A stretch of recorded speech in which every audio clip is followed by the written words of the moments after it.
ரொட்டியிலே ஆத்தாவோட ருசி இருக்கும். அம்மியில் அரைச்சி ஆக்கி வச்ச நாட்டு கோழி பட்ட கிளப்பம்.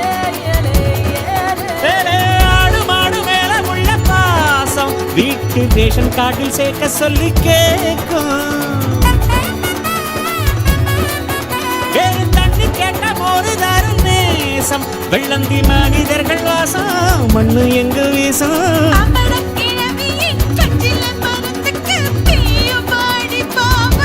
பங்காளி பக்கத்து வீட்டுக்கும் சேர்த்து சமைக்கிற அன்பு இங்கு வாழும். வல்லேலக்கா வல்லேலக்கா சேலத்துக்கா மதுரைக்கா வெட்டாசிக்கா திருச்சிக்கா திருத்தணிக்கா. வல்லேலக்கா வல்லேலக்கா ஒட்டு மொத்த